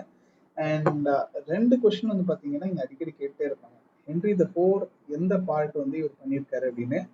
ஏன்னா எட்வர்ட் த செகண்ட் அப்படிங்கிறது one of the university which வந்து என்ன பண்ணியிருப்பாங்க, சாரி எட்வர்ட் த செகண்ட், சரியா, எட்வர்ட் த செகண்ட் அப்படிங்கிற ஒரு ட்ராமாவும் அவங்க பண்ணியிருப்பாங்க. அதை வந்து இவர் கூட கேட்டு கன்ஃபியூஸ் பண்ணுவாங்க, பார்த்துக்கோங்க. எட்வர்டை பற்றி இவர் எழுதியிருக்கவே மாட்டார். ரிச்சர்டை பற்றியும் ஹென்ரி பற்றி தான் எழுதியிருப்பாரு. ஹென்ரி 4ல part 1, part 2, Henry 5, Henry 6 and Henry 8. ஓகேங்களா, இவங்களை பற்றி மட்டும்தான் இவர் எழுதியிருப்பாரு. அதை மட்டும் பார்த்துக்கோங்க. ஹிஸ்ட்ரிஸ், ட்ராஜடிஸ், காமெடிஸ், மொத்தம் 37 பிளே யாருது, ஷேக்ஸ்பியரோடது. அண்ட் அனதர் ஒன் திங், ஷேக்ஸ்பியரோட 3 பீரியட்ஸை நீங்கள் எடுத்துக்கிட்டு அந்த 3 பீரியட்ஸ் அவரோட கெரியரில், ஃபார் எக்ஸாம்பிள் 1564ல பிறந்திருப்பார் இல்லையா. ஸோ 1584லேருந்து 1616 வரைக்கும் அவர் என்னென்ன எழுதியிருக்காரோ அதை வந்து நீங்கள் என்ன பண்ணுறீங்க, க்ரோனாலஜிக்கலாக தனித்தனியாக எழுதி வச்சுக்கோங்க. ஸோ ஃபார் எக்ஸாம்பிள் அந்த நேம் எடுத்தீங்க அப்படின்னா அந்த particular title of the play கூட இன்னொரு ஒரு டேபிள் மாதிரி போட்டுக்கோங்க. ஃபர்ஸ்ட் சீரியல் நம்பர், நெக்ஸ்ட் வந்து பார்த்தீங்கன்னா name of the play, the title of the play, second வந்து the period of the play, third வந்து genre of the play. Genre in the sense காமெடியா, ட்ராஜடியா, ட்ராஜிக் காமெடியா, இப்படி போட்டு வச்சுட்டு அடுத்ததான் இன்னொன்னும் போட்டிருப்பாங்க. இன்னொரு காலத்தையும் ஆட் பண்ணிட்டு அதுல வந்து வில்லன், ஹீரோ, ஹீரோயின் இந்த 3 பேர்த்தோட பேரும் போட்டுருங்க. வேற ஏதாவது கண்ட்ரி, ஃபார் எக்ஸாம்பிள் இப்போ ஹேம்லெட்னு வச்சுக்கோங்களேன், ஹேம்லெட் டென்மார்க், அதுவும் வந்து போட்டு வச்சிட்டீங்கன்னு வச்சுக்கோங்களேன், ஒரு மாஸ்டர் சார்ட் மாதிரி ஆயிடும். அந்த சார்ட்டை வந்து நீங்க டெய்லி ஒரு 10 நிமிஷம் படிச்சீங்கன்னா, ஃபர்ஸ்ட் ஒரு 10 நிமிஷம் 15 நிமிஷம் படிக்கிற மாதிரி இருக்கும். அதுக்கு மேல நீங்க சும்மா ஒரு தடவை ஒரு கிளான்ஸ் மட்டும் பார்த்துட்டு போனீங்கன்னா போதும். இதெல்லாம் வந்து ஷேக்ஸ்பியரை பத்தி நீங்க லாங் டேர்ம் மெமரியில கொண்டு போறதுக்கான techniques. So please go through that. மற்றபடி ஷேக்ஸ்பியர்ல வந்து நீங்க பெருசா எதுவும் கவலைப்பட தேவையில்லை. ஸோ நான் 2 நரேட்டிவ் போயிம் சொல்லியிருந்தேன் ஷேக்ஸ்பியரோடது. அது என்ன அப்படின்னா the rape of the Lucrece. Rape of Lucrece.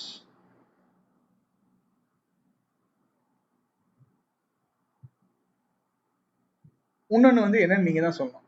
ஒன்று வந்து the rape of the Lucrece. ஓகேங்களா, இன்னொரு நரேட்டிவ் போயம் என்ன? He wrote 2 narrative poems.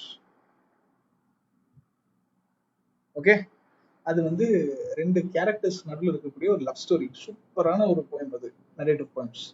So ஒன்று வந்து த ரேப் ஆஃப் த லுக்ரிஸ், இன்னொன்று வந்து என்னது, நான் சும்மா ஒரு சின்ன ஹிண்ட் மாதிரி கொடுத்துறேன், பி அண்ட் ஏ, நீங்களே கண்டுபிடிச்சுக்கோங்க. Now we'll move on to the questions.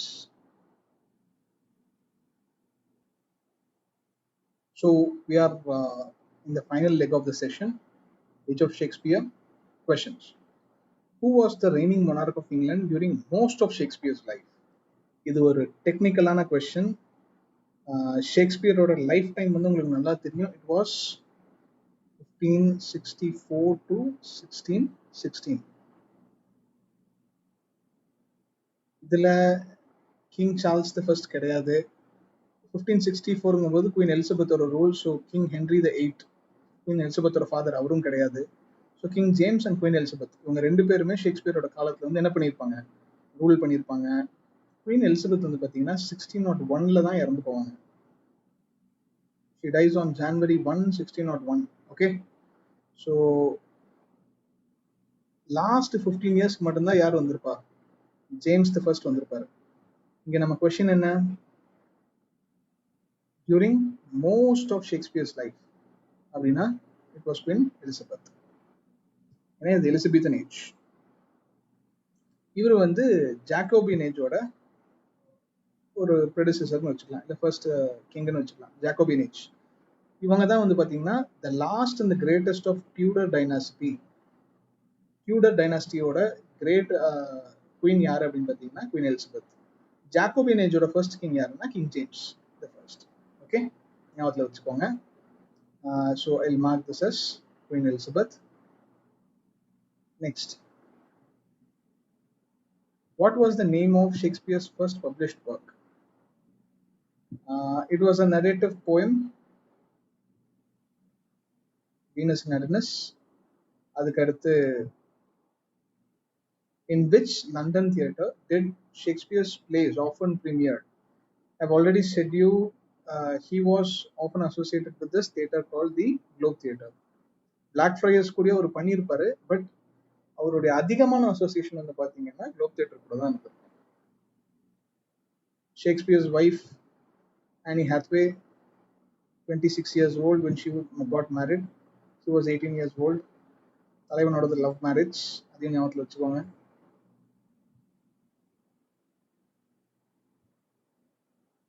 Which historical play by Shakespeare features the character of Richard III? ஆன்சரும் இங்கே தான் இருக்கு, கொஸ்டினும் இங்கே தான் இருக்கு. சம்டைம்ஸ் இதே கொஸ்டின் தான் வரும். Twine. It is Richard III. Okay. And which Shakespearean play contains the famous line to be or not to be? That is the question. இதெல்லாம் வந்து நீங்களே சொல்லிடணும், நான் சொல்லவே மாட்டேன் answer. To be or not to be, that is the question. யாரு? ஹாம்லெட்டா மேக்பெத்தா? Very good, Hamlet. Next, friends Romans countrymen lend me your ears. இது யாரு? Friends, Romans and countrymen, lend me your ears. I am here to bury Caesar, not to praise him. Mark Antony. இது எந்த play? Julius Caesar. Which comedy by Shakespeare features a shipwrecked Viola who disguises herself as a man named Cesario?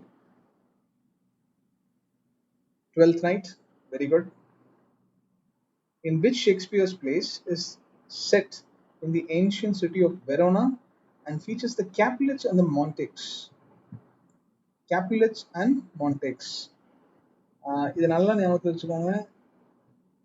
Two gentlemen of Verona அப்படிங்கிறதும் ஷேக்ஸ்பியரோட play தான், but அது கிடையாது. Romeo and Juliet, Capulets and Montagues. கேப்புலெட்னு பார்த்தீங்கன்னாவே cap போட்டு இருக்காங்க, அது Romeo. Romeo வந்து கேப் போட்டு சுற்றிட்டு இருப்பாரு. மான்டேக்ஸ் வந்து நல்லா சூப்பராக இருக்கவங்க, ஜூலியட் அப்படிங்கிறனால என்னது ரோமியோ அண்ட் ஜூலியட், மான்டேக்ஸ், கேப்புலெட்ஸ். அப்படி ஞாபகம் வச்சுட்டீங்கனால நீங்கள் வந்து என்ன பண்ண முடியாது, மறக்காம அது கரெக்டாக எழுத முடியும். What is the name of the mischievous fairy king in Midsummer Night's Dream? இது கொஞ்சம் டெக்னிக்கலான கொஸ்டின். மிஸ்சீவியஸ் ஃபேரி கிங், இது வந்து பார்த்தீங்கன்னா ஓப்ரான், OBERON. இந்த ஓப்ரான் வந்து என்ன பண்ணுவாருன்னா பக்குன்னு ஒரு மெஷின் வச்சிருப்பாரு. இந்த பக்கு வந்து இந்த மிஸ்டீரியஸ் ஃபேரி வந்து பக்கு, அந்த கிங் வந்து ஓப்ரான். ஓகேவா? அந்த லவ் போர்ஷனை வந்து மாத்தி கொடுத்து டைட்டானியா வந்து ரொம்ப கழுதையை போய் காதலிக்க வைப்பாங்க. யாரு? பக்கு. ஓப்ரான் வந்து எதுக்காக பண்ணுவாருன்னா அந்த அம்மா வந்து அவரு கூட கொஞ்சம் ரொம்ப ரவுஸ் விட்டுருக்கோம். யாரு? டைட்டானியா. ஸோ என் கூடயே நீ வந்து பண்றியா அப்படின்னு சொல்லிட்டு அவர் என்ன பண்ணுவாருன்னா பக்கை கூப்பிட்டு, தம்பி பக்கு இங்க வா அப்படின்னு சொல்லிட்டு மேஜிக் போர்ஷன் எடுத்து வச்சுருவார். அந்த போர்ஷனை யாரு கண்ணில் வந்து அதை புரிஞ்சுட்டு அவர் முதல்ல எந்திரிச்சு பார்க்குற ஆள் மேல அவங்களுக்கு பயங்கரமான காதல் வந்துடும். டைட்டானியா நைட்ல தூங்கிட்டு இருக்கும்போது என்ன பண்ணிடுவாருன்னா பக்கு டைட்டானியா கண்ணில் அந்த சாரை புழிஞ்சு விட்டுருவார். இப்ப என்ன ஆகும்னா டைட்டானியா முழிச்சு பார்க்கும்போது ஒரு கழுது தலையோட ஒரு மனுஷன் சுத்திட்டு இருப்பான். ஆக்சுவலி என்னன்னா டிராமால அந்த கழுத மாஸ்க் போட்டுருப்போம், அதனால கழட்ட முடியாது. ஸோ அந்த மனுஷனை வந்து என்ன பண்ணுவாங்கன்னா இவங்களுக்கு வந்து அந்த போர்ஷன் வேலை செய்ய ஆரம்பிச்சிடும். ஸோ அவங்க வந்து அந்த கழுத மனுஷனை ரொம்ப காதலிப்பாங்க. கடைசியில அப்புறம் மறுபடியும் என்ன கூத்து, பயங்கரமா கூத்து நடந்திருக்கும். அது கடைசியில என்ன ஆச்சுங்கிறது தான் ஸ்டோரியே. அதான் சூப்பரா இருக்கும், படிச்சு பாருங்க. Which tragic play by Shakespeare tells the story of Moorish general? Moorish generalனா ஒருத்தன் தான், ஒத்தெல்லோ. தன் மனைவியே கொண்டிருப்பான். பாவமான கதை. இதெல்லாம் படிச்சோம்னா வாழ்க்கையை வெறுத்து போயிடும். எல்லாமே நல்லா கிடைச்சும் கடைசியில தன்னோட முட்டாள்தனத்தினால தன்னோட வாழ்க்கையவே தொலைச்ச ஒரு மூரிஷ் ஜெனரல் யாருன்னா Othello. Which play by Shakespeare explores the themes of jealousy and deceit in the court of Sicily? Again, jealousy and deceit. Sicily courts. Moore, Othello. Who's the antagonist and main character in Merchant of Venice? It is Shylock. Next, in Macbeth, who's Macbeth's ambitious wife who votes him? இது வந்து நம்மளுக்கு தெரிஞ்ச answer தான். Lady Macbeth தான், வேற யாரு? Lady Macbeth. இப்பதான் Capulets பார்த்தேன். Capulets and Montagues. J R, Romeo and Juliet. ஆர்ஜேன்னு போட்டா மறந்துடுவீங்க, அதனாலதான் J R, Romeo and Juliet, Capulet and Montague. In which play features the characters of Caliban? Caliban, a deformed creature who is enslaved by Prospero, Tempest. Hamlet is the name of Hamlet's mother. Hamlet's mother nave Gertrude. At which historical play by Shakespeare depicts the Battle of Agincourt and King Henry V of England? Historical play la idu Henry the Fifth. Okay. Next, in King Lear, what are the names of King Lear's daughters? அவன் பேரே ரொம்ப காமெடியா இருக்கும். காண்ட்ரில், Reagan and Cordelia. Cordelia அப்படின்னா card அப்படின்னாவே ஹார்ட்னு இருக்கும். She was the one who was very favorite of the king. அந்த அன்பு மக கொஞ்சம் அதிகமா இன்னைக்கு பேசாம மௌன விரதம் இருப்பாங்க. அந்த ஒரு காரணத்தினால இந்த மொத்த கதையுமே நடந்திருக்கும். Nothing comes out of nothing. அந்த டயலாகே வந்து எதுல வந்திருக்குன்னா கிங் லியர்ல தான் வந்து. Next, which play by Shakespeare explores the theme of betrayal and features the character of Iago? Betrayal, இந்த வார்த்தைக்கான அர்த்தம் ஒத்தெல்லோ தான். Which play centers around the rivalry between the houses of York and Lancaster during the Wars of Roses? இது வந்து ரொம்ப ஈஸியான ஒரு question. Richard the third. Richard the Third. Next, what is the name of the forest? Shakespeare வந்து பாத்தீங்கன்னா ஒரே forest தான், Ardern forest. நிறைய, அதாவது எத்தனை பிளே எழுதியிருக்கோம், அதில் முக்கியமான ஒரு கேரக்டராகவே இந்த ஆர்டன் ஃபாரஸ்ட் இருக்கும். இந்த வின்சர் வந்து பாத்தீங்கன்னா பெர்னம் வுட் அப்படிம்பாங்க. இது ஒரு முக்கியமான பிளேல வந்து குறி சொல்லியிருப்பாங்க. இந்த வின்சர் ஃபாரஸ்ட் எப்போ வந்து நகர்ந்து வருதோ அப்போ வந்து உன்னோட அழிவு வந்திருக்கும் அப்படின்னு. யார் அதுன்னா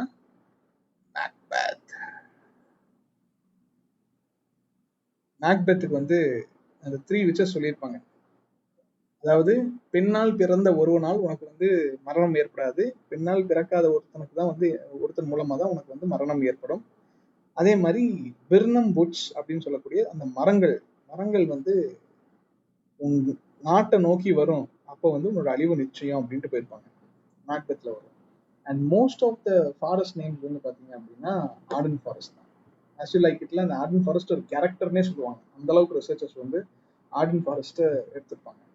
Which Shakespearean play features the character of Shylock, a Jewish moneylender? இது உங்களுக்கே நல்லா தெரியும், The Merchant of Venice. In Midsummer Night's Dream, what is the name of the group of amateur actors who perform the play within a play? Very good. இது வந்து ஒரு சூப்பரான question. இது என்னோட favourite question. The Mechanicals. A play within the play. இது வந்து பாத்தீங்கன்னா இந்த ராஜாவோட கல்யாணம், நாட்டோட ராஜாவோட கல்யாணமா இருக்கும். அந்த கல்யாணத்தை ஒட்டி செலிப்ரேஷன்ல ஒரு பிளே வந்து நடத்தணும். அந்த பிளேக்கான பேர் தான் என்ன அப்படிங்கிறது. What is the name of the fairy king in A Midsummer Night's Dream who is at odds with his wife Titania? இதை நம்ம ஆல்ரெடி பார்த்தோம். Fairy king who's at odds with Titania? It was Oberon, not Puck. It is Oberon. Okay.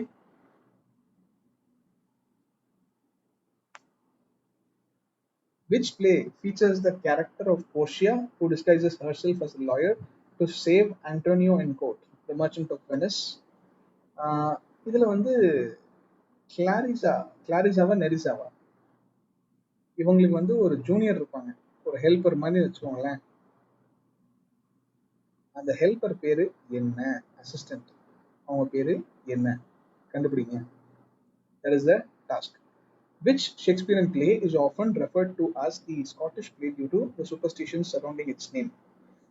Scotland அப்படின்னு நம்ம வந்து இன்னைக்கு தான் பார்த்தோம். இவர் வந்து இங்க ஹாம்லெட் வந்து டென்மார்க்கு, ஒதெல்லோ வந்து வெனிஸு ஆர் சிசிலி, ஒதெல்லோ வந்து சிசிலி, இவர் வந்து டென்மார்க்கு, தலைவர் வந்து England.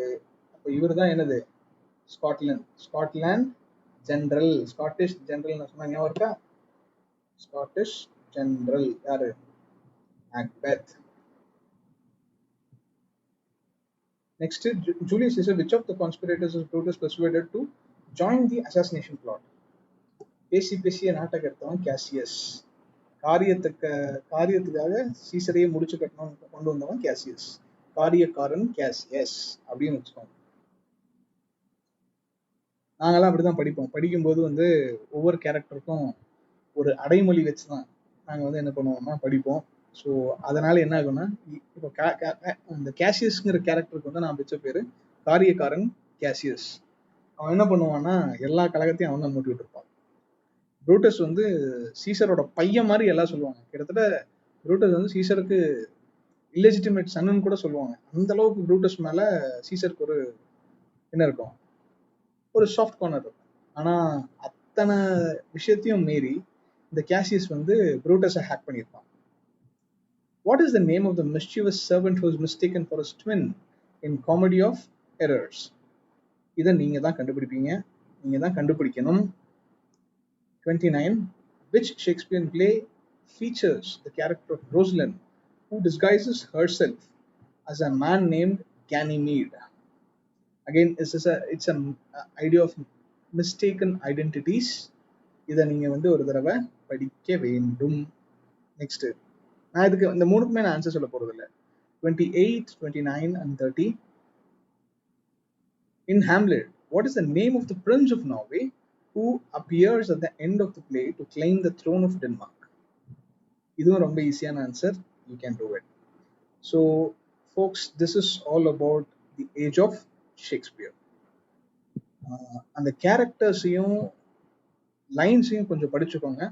And definitely we'll be having a session on the extracts or the lines from Shakespeare. ரொம்ப இம்பார்ட்டன்டான லைன்ஸ் ஃப்ரம் த ட்ராமாட்டிக்கல் ஒர்க்ஸ் எல்லாத்தையுமே நம்ம என்ன பண்ணுவோம்னா ஒரு வீடியோவில் கண்டிப்பாக கவர் பண்ணுவோம். ஸோ அதை பற்றி நீங்கள் கவலைப்பட தேவையில்லை. But historical part of Shakespeare அதை மட்டும் நல்லா ஞாபகத்தில் வச்சுக்கோங்க. ஷேக்ஸ்பியர் நம்ம சொன்னால் சில வருஷங்கள் நல்லா ஞாபகத்தில் இருக்கணும். எது ஃபஸ்ட்டு அவர் பிறந்த வருஷம் 1564. அதுக்கடுத்து இந்த தியேட்டர்ஸ் எல்லாம் ஆரம்பிச்ச டைம் 1575, 1579, 89. அதுக்கடுத்து அவர் இறந்த வருஷம் 1616. அதுக்கு முன்னாடி 1611 வந்து he gets retirement and 1623 his first folio was published posthumously. Posthumous publication வந்து first folio 1623. இதை மட்டும் நல்லா ஞாபகத்தில் வச்சுக்கோங்க. இந்த 5 வருஷம் தான் ரொம்ப இம்பார்ட்டன்ட்டு. அதுக்கடுத்து இவரோட 3 periods of literary production, 3 periods of literary production என்னென்ன, ஃபர்ஸ்ட் பீரியட் எதுக்கு, செகண்ட் பீரியட் எதுக்கு, தேர்ட் பீரியட் எதுக்கு அப்படிங்கிறதெல்லாம் நோட் பண்ணிக்கோங்க. ஒரு டேபிளர் காலம் மாதிரி போட்டு படிச்சீங்கன்னா கண்டிப்பாக உங்களுக்கு அட்லீஸ்ட் ஒரு 3 கொஸ்டினாவது ஷேக்ஸ்பியர் வந்து வந்தே ஆகும். இப்படி அப்படின்னு சொல்லி என்ன பண்ணியிருப்பாங்க, ஐதர் ஷேக்ஸ்பியரோட கிரிட்டிக்ஸை பற்றி கேட்டிருப்பாங்க, இல்லை ஷேக்ஸ்பியரோட லைஃப் ஹிஸ்ட்ரி பற்றி கேட்டிருப்பாங்க, இல்லாட்டி போய்ட்ரிக் லைன்ஸ் கொடுத்து கண்டிப்பாக கேட்பாங்க. ஸோ இது ஒரு தடவை நல்லா படிச்சிட்டிங்கன்னா கிட்டத்தட்ட 4 கொஸ்டின் நம்ம கையில். வெற்றி ஒன்றே இலக்காகட்டும். Bye bye.